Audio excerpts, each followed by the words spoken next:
Hello my lovely students, this is Mansi. Welcome back to the channel. Now we are going to start with exercise 7.2. So triangles की second exercise है. First question है बच्चे, in an isosceles triangle ABC. तो यहाँ पे figure नहीं दे रहा कि कोई बात नहीं, हम फिगर बना लेते हैं. ट्राइंगल ABC, कलर चेंज कर लेते हैं, येलो ले लेते हैं. सो ये एक ट्राइंगल है और आइसोसेलेस है, मतलब दो साइड्स इसकी सेम होंगी और एक अलग होगी. ठीक है भाई. सो एक आइसोसेलेस ट्राइंगल बना लिया हमने with A B equals to A C. So ये हो गया हमारा ए बी सी. सो यहाँ पे ये ए बी जो है इक्वल है ए सी के. क्लियर यहाँ तक.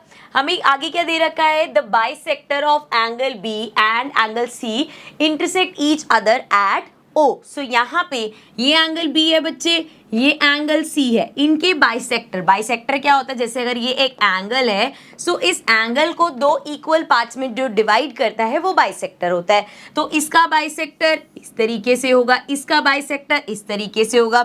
ये कहाँ मीट हो रहे हैं, ये एक ओ पॉइंट पे. यहाँ एक्स्ट्रा जो है इसको रब कर लेते हैं जरा. सो ये मीट हो रहे हैं ओ पॉइंट पे. आगे क्या बोला है, intersect each other at O, join A to O. A को ओ को ज्वाइन करना है हमें, इस तरीके से हमने ज्वाइन कर दिया. Now show that O B equals to O C. अब क्या दिखाना है हमें कि ये जो ओ बी है ये इस ओ सी के इक्वल है. ठीक है. अब देखो जरा यहाँ पे, सिंस ये आइसोसेलेस ट्रायंगल है, हमें पता है ऑपोजिट साइड्स इक्वल होती हैं एंड ऑल्सो हमें पता है जब ऑपोजिट साइड्स इक्वल होती हैं तो उनके ऑपोजिट एंगल्स भी इक्वल होते हैं. अब अगर ए बी का ऑपोजिट एंगल देखें तो कौन सा है, एंगल सी. सिमिलरली ए सी का ऑपोजिट एंगल देखें तो एंगल बी. सो यहाँ पे सबसे पहले हम लिखेंगे angle B equals to angle C because angles opposite to equal sides are equal. ठीक है. यहाँ तक समझ में आया. एंगल्स ये सारे दोनों हमारे इक्वल हो गए. अब हमें प्रूफ क्या करना है, हमें प्रूफ करना है कि ये जो OB है ना ये इस OC के इक्वल है. इसके लिए अगर मैंने प्रूफ कर दिया कि ये वाला एंगल, ये छोटा वाला B और ये वाला, अगर ये दोनों इक्वल है तो आराम से हम सेम अपने लॉजिक से कह पाएंगे कि OB इक्वल है OC के. अब इसको कैसे लिखेंगे, यहाँ पे हम लिख सकते हैं half of angle ABC will be equal to half of angle ACB. ध्यान से इसको समझना. हमें क्वेश्चन में पता है एंगल ABC इक्वल है एंगल ACB के. अभी हमने यहाँ पे लिखा कि ये दोनों एंगल्स इक्वल है. अब ये जो है ना OB और OC ये क्या है, इसके बाइसेक्टर है. मतलब अगर जैसे ये आपका एंगल है 60 डिग्री का एंड ये इसका बाइसेक्टर है तो ये इसको क्या करेगा, दो इक्वल पार्ट्स में डिवाइड करेगा. अब अगर ये पूरा 60 है तो इसने इसको 30-30 में डिवाइड किया. ऐसे ये इक्वल है एक और एंगल के, वो भी 60 होगा एंड वो भी 30-30 में डिवाइड हो रखा है. सो इसका हाफ भी तो इसके हाफ के इक्वल होगा. समझ रहे हो भाई, जब angle A B C equal है ए सी बी के तो उनके हाफ भी आपस में इक्वल होंगे क्योंकि यहाँ पे वैसे ही वो बाइसेक्टर है. ठीक है. अब इसको रब कर लेते हैं. सो यहाँ पे आई कैन राइट कि half of angle A B C, हमें क्या चाहिए, इसका हाफ कौन सा, O B C. Angle O B C equal हो गया half of A C B, करो ओ सी बी के, ओ सी बी के. ठीक है. यहाँ तक समझ में आ गया बेटा. अब सिंस हमने ये प्रूव कर दिया कि ये वाला एंगल इसके इक्वल है तो इसकी ऑपोजिट साइड OB इक्वल होगी इसकी ऑपोजिट साइड OC के. सो यहाँ से हम लिख सकते हैं therefore we can say OB is equal to OC. Reason क्या बच्चे, सेम, कि यहाँ पे क्या हुआ है हमारे पास, साइड्स. बस उल्टा क्या हो जाएगा, sides opposite to equal angle are always equal. क्योंकि ये साइड इक्वल एंगल के ऑपोजिट है तो वो भी आपस में इक्वल होंगी. ठीक है. यहाँ तक समझ में आ गया. सो फर्स्ट पार्ट हमारा हो गया, OB equals to OC proof कर दिया हमें. सेकंड पार्ट में करना है AO बाइसेक्स एंगल A. तो हमें अब दिखाना है कि ये जो AO है ना ये इस एंगल A को बाइसेक्ट करता है, मतलब ये एंगल इस एंगल के इक्वल है, ये हमें दिखाना है. तो इसके लिए हम क्या कर सकते हैं, इधर के ड्रैग कर रही हूं मैं पहले. अगर मैं इन दोनों ट्रायंगल्स को कॉन्ग्रुएंट प्रूफ कर दूं, कौन से ट्रायंगल्स की बात कर रही हूं मैं, triangle AOB and triangle AOC. देखो जरा अगेन मार्क करके दिखाती हूं मैं पहले. AOB ये वाला ट्रायंगल एंड AOC, ये वाला ट्रायंगल, इन दोनों ट्रायंगल्स को अगर मैं कॉन्ग्रुएंट प्रूव कर दूं तो मैं कह पाऊंगी कि ये एंगल इस एंगल के इक्वल है। ठीक है, तो स्टार्ट करते हैं। अब देखो इसमें क्या क्या कॉमन चीजें मिल रही हैं आपको। हमारे पास सबसे पहले तो ये AO जो है दोनों में ही है, सो AO इक्वल्स टू AO, ये क्या है, दिस इज कॉमन। इसके अलावा AB इक्वल है AC के, तो क्वेश्चन में दे ही रखा था आइसोसेलेस ट्रायंगल है, सो AB इक्वल है AC के, ये हमें गिवन है क्वेश्चन में। एंड अभी हमने यहाँ पे प्रूफ किया कि OB इक्वल है OC के, सो OB इक्वल है OC के, ये हमने अभी प्रूफ किया है, सो प्रूव्ड अबव। अब यहाँ पे तीन चीजें मिल गई, तीनों साइड है, सो हम कह सकते हैं एंगल AOB हमारा इक्वल कॉन्ग्रुएंट है एंगल AOC के बाय SSS कॉन्ग्रुएंसी। ठीक है, तो यहां से हमने प्रूव कर दिया। अब अगर ये दोनों इक्वल हैं, कॉन्ग्रुएंट हैं, सो हम कह सकते हैं triangle BAO, angle BAO equal होगा एंगल CAO, और वी कैन से कि ये जो हमारा OA है इसने बाइसेक्ट किया है एंगल A को, तभी तो वो दो इक्वल पार्ट्स में डिवाइड हो गया। ठीक है, इसके आगे लिखेंगे बाय CPCT। ठीक है, डन, समझ में आया, बस यही करना था इस क्वेश्चन में। चलते हैं नेक्स्ट क्वेश्चन पे। क्वेश्चन नंबर 2 है हमारे पास। So question number 2 says in triangle ABC, ये जो हमारे पास ट्रायंगल है AD is perpendicular bisector of BC। ये जो AD है परपेंडिकुलर बाइसेक्टर है। परपेंडिकुलर मतलब ये 90 डिग्री हो गया, ये भी 90 डिग्री हो गया, एंड बाइसेक्टर मतलब कि उसने इस BC को दो इक्वल पार्ट्स में डिवाइड किया है, मतलब हमारा जो ये BD है ये DC के इक्वल हो गया। आगे हमें गिवन है show that triangle ABC is an isosceles triangle in which AB equals to AC। So हमें प्रूव करना है कि ये ABC एक आइसोसेलेस ट्रायंगल है जिसमें ये AB साइड AC के इक्वल है। बहुत सिंपल सा है। अगर हम यहाँ पे सिर्फ प्रूव कर दें कि दोनों ट्रायंगल, यहाँ जो दो ट्रायंगल्स कौन से, एक ये वाला ट्रायंगल और एक ये वाला ट्रायंगल, अगर हम प्रूव कर दे ये दोनों ट्रायंगल कॉन्ग्रुएंट है तो वहां से हम कह सकते हैं CPCT से AB इक्वल्स टू AC हो जाएगा। यही हमें प्रूव करना है, तो स्टार्ट करते हैं। बहुत सिंपल सा क्वेश्चन है। In triangle ABD and triangle ACD, इस तरीके से लिखेंगे ना। सो अब देखो यहाँ पे एक तो हमें दिख ही रहा है AD कॉमन है दोनों में, सो AD इक्वल्स टू AD, ये तो कॉमन ही है। उसके अलावा BD जो है बच्चे वो इक्वल है हमारी CD के, ये क्वेश्चन में गिवन है, या इसको ऐसे लिखेंगे कि AD ने बाइसेक्ट करा है BC को। ठीक है, जब AD ने BC को बाइसेक्ट किया तो दो इक्वल पार्ट्स में कट कर दिया, ये हो गया। उसके बाद क्या है हमारा एंगल A1 2 लिख दूं, इजी रहेगा। सो एंगल 1 इक्वल है एंगल 2 के, दोनों ही 90 डिग्री है, क्यों, क्योंकि परपेंडिकुलर था। ठीक है, तीन चीजें मिल गई हमें, दो साइड एक एंगल। जब आप ये साइड और ये साइड ले रहे हो, एंगल ये इंक्लूडेड एंगल है, अगेन इस साइड और इस साइड में इंक्लूडेड एंगल है, सो देयरफॉर SAS कॉन्ग्रुएंसी से हम कह सकते हैं कि हमारा ट्रायंगल ABD जो है वो कॉन्ग्रुएंट है ट्रायंगल ACD के। ठीक है, समझ में आ गया। एंड अगर ये कॉन्ग्रुएंट है तो हम कह सकते हैं AB जो है वो इक्वल होगा AC के बाय CPCT। सो CPCT से ये हमारे इक्वल हो गए।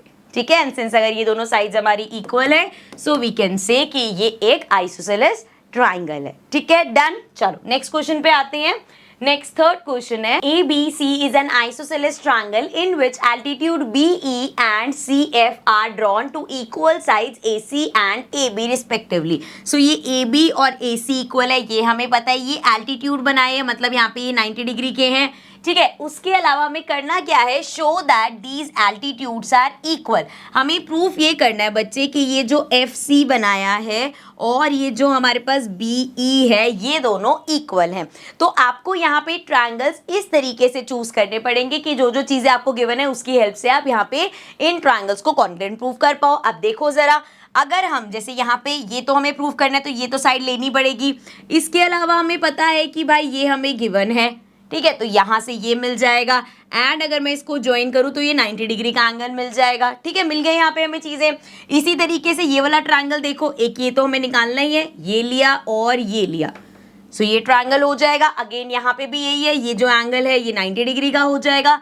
एंगल ए हमारे पास कॉमन आ गया और साइड्स तो इक्वल दे ही रखे हैं। तीन चीजें हो गई, तीन चीजें ही चाहिए। स्टार्ट करते हैं। इन ट्राइंगल कौन सा लिया है हमने, AFC एंड ट्राइंगल AEB। ठीक है, ये दोनों ट्राइंगल्स है बच्चे। अब देखो क्या क्या है, AFC उसमें देखो साइड कौन से, अच्छा पहले तो एंगल ए लिख दो, दोनों में ही है। Angle A equals to angle A, ये तो कॉमन हो गया, दोनों में ही है। इसके अलावा यहाँ पे अगर हम ग्रीन वाले को देखें तो एंगल F 90 डिग्री का है, एंगल F इक्वल है येलो वाले में एंगल E 90 डिग्री का है, दोनों ही 90 डिग्री के हैं तो इक्वल हो गए। इसके अलावा ग्रीन वाले की साइड AC और येलो वाले की AB, ये हमें गिवन आइसोसेलेस ट्रायंगल है ना, सो हम लिख सकते हैं AC इक्वल है AB के। देखो क्वेश्चन में ऐसे गिवन था, ये बस आइसोसेलेस यहाँ पे दे ही रखा था, दोनों इक्वल साइड्स हैं, सो हम लिख देंगे दिस इज गिवन। ओके बच्चे, अब देखो हमने क्या किया, दो एंगल्स और एक साइड यूज करी है। आप देखो जरा, ये हमारे पास एंगल है और ये एंगल है, इंक्लूडेड साइड ये वाली है, मतलब इंक्लूडेड साइड हमने नहीं ली। इसी तरीके से येलो वाले में ये एंगल, ये इंक्लूडेड साइड ये होनी चाहिए। इंक्लूडेड साइड अगर आप नहीं ले रहे तो दैट मीन्स ASA तो नहीं हो सकता, क्या होगा, AAS होगा। So triangle AFC is congruent to triangle AEB by कौन सी कॉन्ग्रेंसी, AAS कॉन्ग्रेंसी रूल से ये दोनों ट्रायंगल्स हमारे कॉन्ग्रेंट प्रूव हो गए। अब क्योंकि ये दोनों कॉन्ग्रेंट है तो यहां से हम कह सकते हैं कि हमारा जो BE है, BE इस साइड आएगा, इक्वल है हमारे BE is equal to CF by CPCT। और यही क्वेश्चन में हमें करना था बच्चे, हमें बताना था ये जो दो एल्टीट्यूड्स बनाए हैं ये सेम लेंथ के हैं। ठीक है, समझ में आ गया। चलो आगे देखते हैं, फोर्थ क्वेश्चन पे आ जाते हैं। क्वेश्चन 4 सेज, फिगर देख सकते हो जो लास्ट क्वेश्चन में थी सेम फिगर दिख रही है हमें। ABC is a triangle in which altitude BE and CF to side AC and AB are equal. Last question में हमें क्या दे रखा था कि ट्रायंगल की साइड्स इक्वल है, यहाँ पे हमें दे रखा है कि ये एल्टीट्यूड्स इक्वल है, मतलब ये गिवन है कि जो हमारा BE है CF के इक्वल है। ठीक है, हमें क्या करना है, we have to show that triangle ABE, चलो इसको बना लेते हैं, मतलब मार्क कर लेते हैं कौन कौन से ट्रायंगल की बात हो रही है। सबसे पहले ट्रायंगल ABE, सो ABE ये हमारा ट्रायंगल हो गया, थोड़ा साफ सुंदर बना लूं मैं। ABE ट्रायंगल हो गया और ACF, सो ACF सेम जैसे लास्ट क्वेश्चन में किया था वही होगा। एंगल A कॉमन आ जाएगा, F 90 डिग्री है, E 90 डिग्री है, बस उसमें हमने लिया था कि AB इक्वल है AC के, इधर दे रखा है कि AEB इक्वल है CF के, तो it's one of the same thing. चलो करते हैं, पता चल जाएगा। सो इन ट्राइंगल कौन कौन सा ले रहे हैं हम, ABE एंड ट्राइंगल ACF। तो देखो जरा, ABE पहले ग्रीन वाला ले रहे हैं तो ग्रीन वाले में हमारे पास क्या है, अच्छा एंगल ए तो दोनों में ही है, so angle A equals to angle A, इसको तो लिख दो कॉमन। अब देखो ABE ग्रीन वाले में हमें गिवन है BE किसके इक्वल है, BE इक्वल है CF के, तो इक्वल हो गया CF के, this is given in question. इसके अलावा अगर हम बात करें अपने ग्रीन वाले उसकी, तो एंगल E जो है इक्वल है एंगल F के, दोनों ही 90 डिग्री है, एल्टीट्यूड्स है ना, सो 90 डिग्री है। ठीक है, तीन चीजें मिल गई। अब यहाँ पे दो एंगल और एक साइड है, ये एंगल है, ये एंगल है, ये साइड इंक्लूडेड वाली तो नहीं ली हमने, तो देयरफॉर SA, अच्छा दो साइड नहीं दो एंगल, मतलब ASA नहीं हो सकता, ASA तो नहीं हो सकता क्योंकि साइड इंक्लूडेड नहीं है, तो क्या होगा, AAS हो जाएगा। सो AAS कॉन्ग्रेंसी से हमने प्रूव कर दिया कि ट्रायंगल ABE कॉन्ग्रेंट है ट्रायंगल ACF के। ठीक है, समझ में आ गया, दोनों ट्रायंगल्स हमारे कॉन्ग्रेंट हो गए। चलो नेक्स्ट पार्ट में हमें क्या दिखाना है, ए बी इक्वल है ए सी के, that is A B C is an isosceles triangle.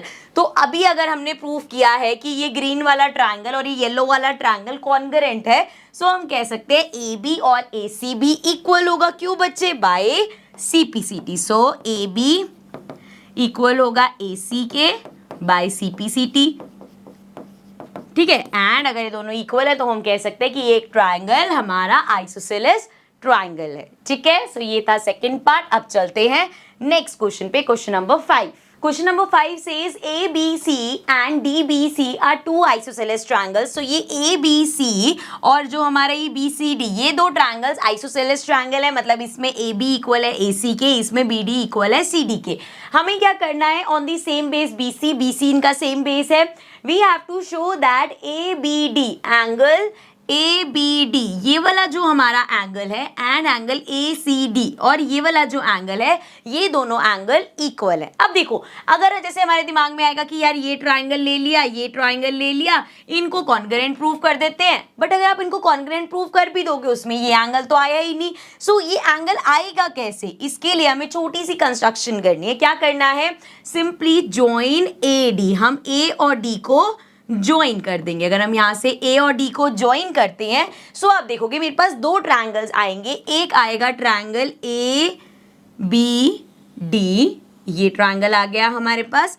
एक हमारे पास ट्रायंगल आएगा ए सी डी, ये वाला ट्रायंगल आ गया। तो इस तरीके से दो ट्रायंगल हमारे पास आ गए एंड हम इनको कॉन्ग्रुएंट प्रूव करके इस एंगल और इस एंगल को इक्वल प्रूव कर सकते हैं, ठीक है। समझ में आया? तो सबसे पहले तो लिखना पड़ेगा कि हमने कंस्ट्रक्शन करी है और कंस्ट्रक्शन में क्या करा है,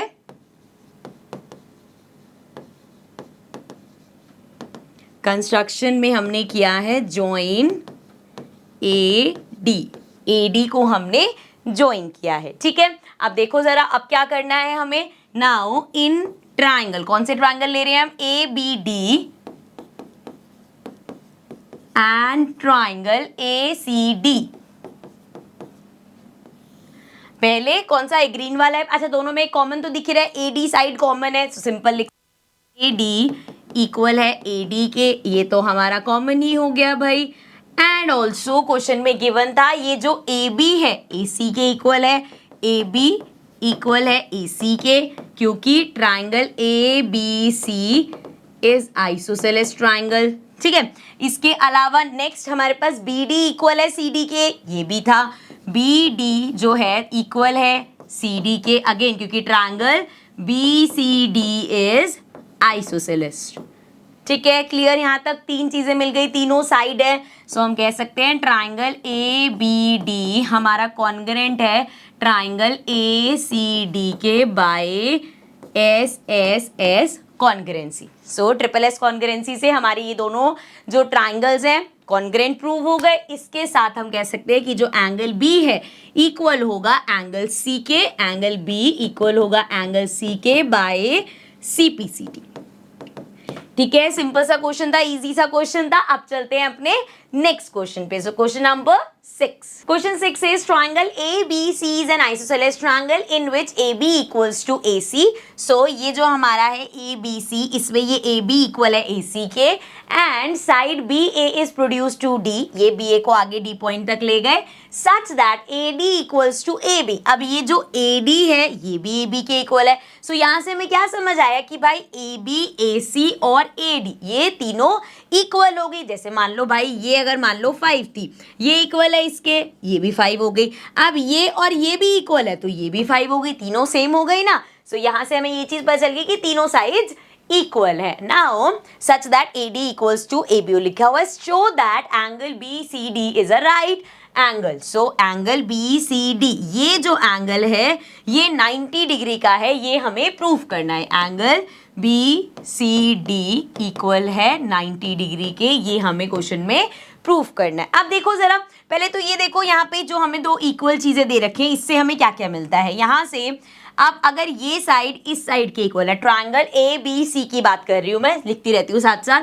इन ट्रायंगल ABC, ट्रायंगल ABC में हमें पता है AB जो है इक्वल है AC के, AB अगर AC के इक्वल है, AB के ऑपोजिट एंगल ये है, AC का ऑपोजिट एंगल ये है, सो इसको 1 नाम दे दिया, इसको 2 नाम दे दिया, तो यहाँ से मैं कह सकती हूँ एंगल 1 इक्वल होगा एंगल 2 के। कैसे? Angles opposite to equal sides are equal. ठीक है बच्चे, समझ में आया यहाँ तक? चलो, तो ये हमारा सेम हो गया। आगे देखो, अब ट्राइंगल ACD अगर मैं बात करूं, in triangle ACD, triangle ACD की अगर हम बात करें तो AC इक्वल है AD के, AC is equal to AD। ठीक है, सो अब अगर ये दोनों इक्वल है तो इसके ऑपोजिट एंगल ये है, इसके ऑपोजिट एंगल ये वाला है, तो यहां से मैं कह सकती हूँ एंगल 3 भी इक्वल होगा एंगल 4 के।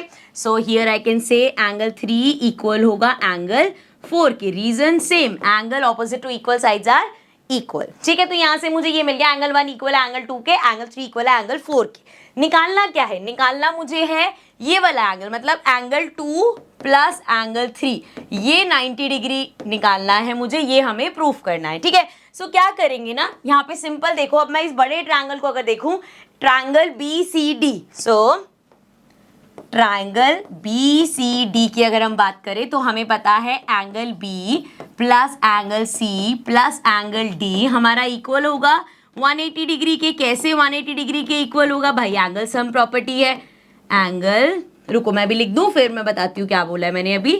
एंगल सम प्रॉपर्टी से हम कह सकते हैं कि ये जो एंगल B है, एंगल C है और एंगल D, पूरे ट्रायंगल के 3 एंगल्स है, उनका सम 180 डिग्री होता है। ठीक है, अब एंगल B की अगर बात करूं तो इसको हमने बोला है एंगल 1 है ये, प्लस एंगल C क्या है? एंगल 2 + 3, और एंगल D क्या है हमारा?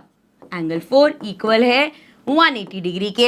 अब जरा देखो, एंगल 1 और 2 हमने पहले ही प्रूव कर दिया, एंगल 1 और 2 इक्वल है। सो मैं यहाँ पे 1 + 2 को आई can right twice of angle 2। क्यों लिखा मैंने ट्वाइस ऑफ एंगल 2? क्योंकि मुझे एंगल जो प्रूव करना है उसमें एंगल 2 चाहिए ना। सिमिलरली प्लस एंगल 3 और 4, एंगल 3 और 4 भी आपस में इक्वल है। कैसे होता है ये भी समझा देती हूँ। जैसे मान लो एंगल 3 और 4 हमारे इक्वल है, तो मैं यहाँ लिख सकती हूँ एंगल 3 प्लस एंगल 4 को भी मैं एंगल 3 लिख सकती हूँ क्योंकि दोनों सेम है, एंड ये हो जाएगा ट्वाइस ऑफ एंगल 3। अब इसको मैंने ट्वाइस ऑफ एंगल 3 क्यों लिखा? ट्वाइस ऑफ एंगल 4 भी तो लिख सकते हैं, ये करेक्ट है, लेकिन यहाँ पे हमें एंगल 3 चाहिए ना कि 4, इसलिए हमने ट्वाइस ऑफ एंगल 3 लिखा। ठीक है, ये समझ आ गया ना कि ट्वाइस कैसे होता है। सो ये हो गया हमारा twice of angle 3 equals to 180 degree. यहाँ पे 2 कॉमन मिल जाएगा, ये आ जाएगा angle 2 plus angle 3 equals to 180 degree, and ये हो जाएगा angle 2 plus angle 3 equals to 180 upon में 2, ये हो जाएगा 90। सो यहाँ से हम कह सकते हैं एंगल 2 प्लस एंगल 3 कौन सा है? Angle C equals to 90 degree. यही हमें क्वेश्चन में प्रूफ करना था कि ये एंगल राइट एंगल ट्रायंगल है। ठीक है, मतलब ये एंगल राइट एंगल है, मतलब 90 डिग्री है। ओके, चलो नेक्स्ट क्वेश्चन पे चलते हैं बेटा। नेक्स्ट 7th क्वेश्चन है, ABC is a right angle triangle in which angle A equals to 90 degree and AB equals to AC, find angle B and C।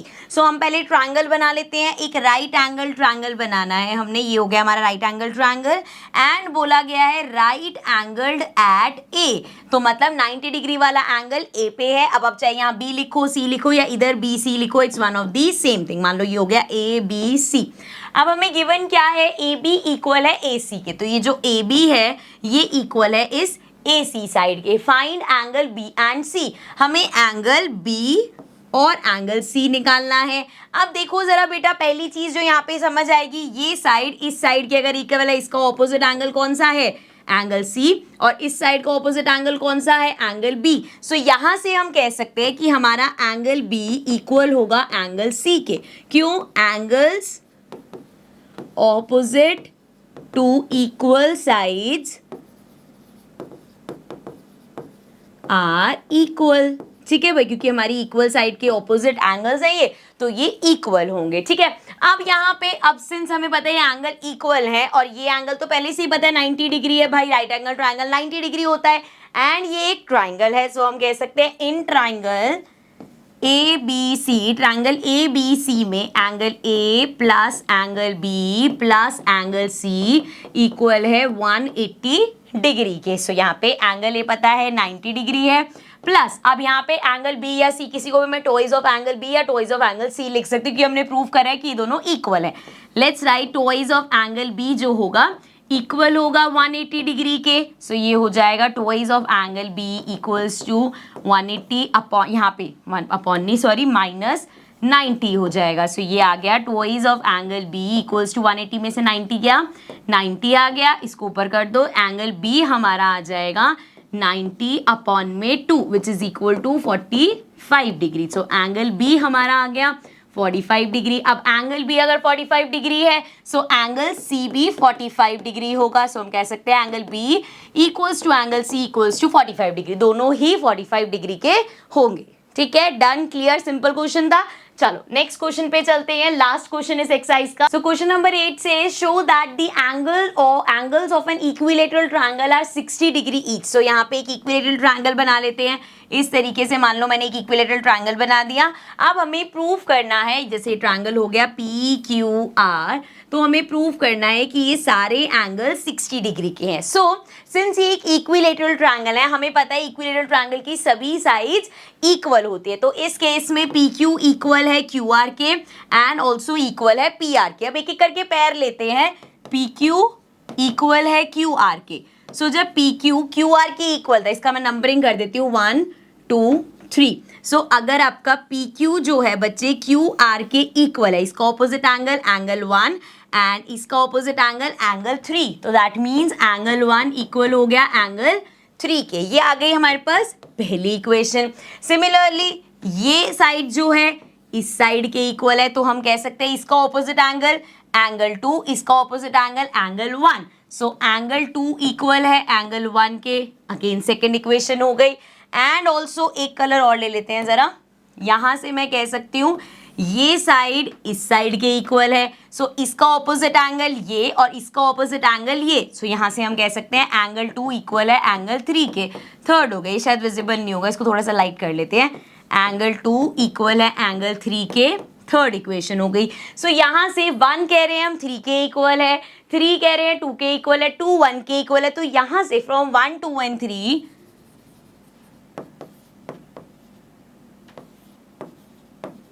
हम कह सकते हैं एंगल 1 इक्वल है एंगल 2 के इक्वल है एंगल 3 के। किसी को अगर इसमें कंफ्यूजन है तो इसको ऐसे समझो बच्चे, एंगल 1 मान लो x है तो एंगल 3 भी x हो गया। अब एंगल 2 एंगल 1 के इक्वल है, ये x था ये भी x हो गया, एंगल 2 x है एंगल 3 भी x है। सो यहाँ से हम कह सकते हैं ये सारे एंगल x ही है, मतलब ये तीनों एंगल्स आपस में इक्वल हैं। ठीक है, यहाँ तक समझ में आ गया बच्चे। चलो अब इसको ऊपर करते हैं। अब अगर ये तीनों एंगल्स इक्वल हैं एंड ऑल्सो हमें पता है angle 1 plus angle 2 plus angle 3 हमारा इक्वल होगा 180 डिग्री के, क्योंकि क्यों भाई मेंशन करना पड़ेगा, एंगल सम प्रॉपर्टी की वजह से। हमें पता है एक ट्राइंगल में सभी एंगल्स का सम 180 डिग्री होता है। सो यहाँ पे मैं लिख सकती हूँ तीनों इक्वल हैं। सो 3 टाइम्स एंगल 1 इक्वल हो गया 180 डिग्री के। इसको ऐसे भी कर सकते हो आप, x x x 3x equals to 180 हो जाएगा। सो यहाँ पे आप निकालोगे वैल्यू तो ये आ जाएगा 180 अपॉन 3, कैंसिल करोगे 60 डिग्री आ गया। सो एंगल 1 60 आ गया। ये हमें पता है ये एंगल 2 के भी इक्वल है, एंगल 3 के भी इक्वल है, तो तीनों एंगल हमारे 60 डिग्री हो गए। यही हमें क्वेश्चन में प्रूफ करना था। I hope this is clear. So this was the last question of exercise 7.2। सो विद दिस हमारी एक्सरसाइज 7.2 कंप्लीट होती है। अब हम स्टार्ट करेंगे exercise 7.3 but in the next session. So I will see you all in the next video. Take care and bye.